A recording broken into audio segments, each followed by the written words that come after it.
Kata sombong itu somnya akan ditekankan, bomnya biasa saja karena akan dinyanyikan secara lemah seperti itu.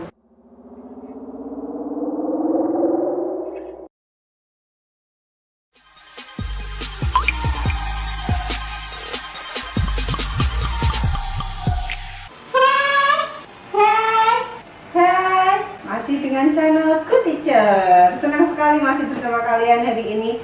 Jangan lupa sebelum kalian menonton video ini, subscribe.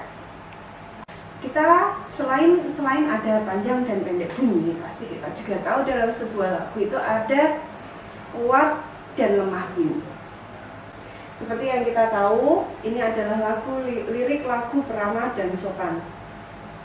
Jadi lirik lagu ini mungkin kalau saya menemukan ada yang dibaca kuat, ada pula yang dibaca lemah pada sebuah lagu.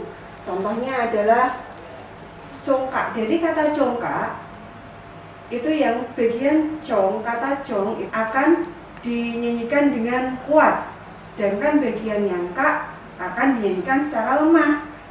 Contohnya mungkin lemah kuatnya ini lebih ke penekanan. Cong itu lebih, contohnya liriknya seperti ini ya. Bukannya congkak, bukannya sombong. Bagian cong akan lebih ditekankan.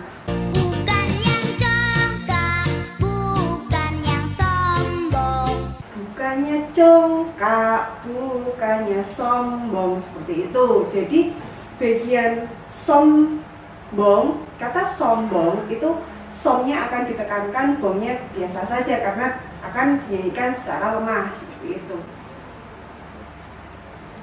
Nah, selain kedua lirik tadi, kita juga akan bisa melihat kata mana sih yang ternyata memang harus dinyanyikan dengan tebal. Dalam artian tebal itu harus dinyanyikan dengan kuat ataupun dinyanyikan dengan lemah. Berikut ini adalah lirik beserta cara kalian menyanyikannya, itu kuat ataupun lemah. Yang ditandai dengan bold itu akan dinyanyikan secara kuat seperti itu. Bukan yang congkak, bukan yang sombong. Yang disayangi, handai dan tolan. Hanya anak yang tak pernah bohong. Rajin belajar, beramah dan sopan. Nah, kita masuk ke materi yang selanjutnya. Di sini ada gambar. Gambarnya seperti yang sudah kita pelajari sebelumnya, yaitu tentang kubus satuan, kubus ratusan, dan kubus puluhan. Kita akan menyinggung terus dalam video kali ini. Di sini disajikan ada 2 kubus ratusan, 3 kubus puluhan, dan 1 kubus satuan. Yang berarti kalau kita dituliskan, kalau bisa kita tuliskan, itu menjadi 200 ditambah 30 dan ditambah 1. Dengan hasil penjumlahannya adalah 231. Nah, 231 ini jika kita baca menjadi 231 seperti itu. Contoh yang kedua, kita juga akan bisa melihat dari gambar. Di sini disajikan gambar 3 kubus ratusan, 4 kubus puluhan, dan 5 kubus satuan. Jika kita lihat hasilnya, berarti jika dituliskan 300, kemudian 40, dan yang terakhir 5. Nah, berarti jika dibaca akan menjadi 345. Nah, seperti itu kawan-kawan semuanya. Kemudian setelah kita bisa membaca bilangan tersebut, kita juga harus tahu nilai tempatnya. Nah, ini gambarnya. Di sini disajikan 2 puluhan, 2 kubus puluhan, dan 1 kubus satuan. Yang ketika dijumlahkan mendapatkan 21. 21 ini terdiri dari 2 kubus puluhan dan 1 kubus satuan. Yang artinya ketika dijumlahkan 20 ditambah 1 menjadi 21. Demikian. Nah, nilai tempatnya berarti disimpulkan 21 1, artinya 1 kubus satuan atau bernilai satuan. Nah, sedangkan yang kedua ini akan bernilai puluhan. Karena tadi gambarnya kita tahu bahwa 2 ini adalah 2 kubus puluhan, yang artinya nilainya juga akan puluhan, seperti itu.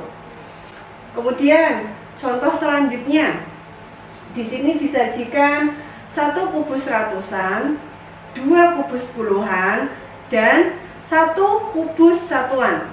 Yang ketika kita tuliskan adalah 1, 2, 1. Nah, seperti itu.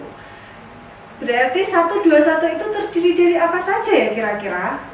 1 kubus ratusan, 2 kubus puluhan, dan 1 kubus satuan, yang ketika dijumlahkan akan mendapatkan 121, yang artinya 1 menjadi 1 berarti bernilai satuan, 2 bernilai puluhan yang dituliskan 20, dan 1 yang terakhir adalah 1 ratusan yang bisa kita tuliskan 100. Seperti itu nilai tempatnya. Oke, kita lanjut ke contoh yang terakhir.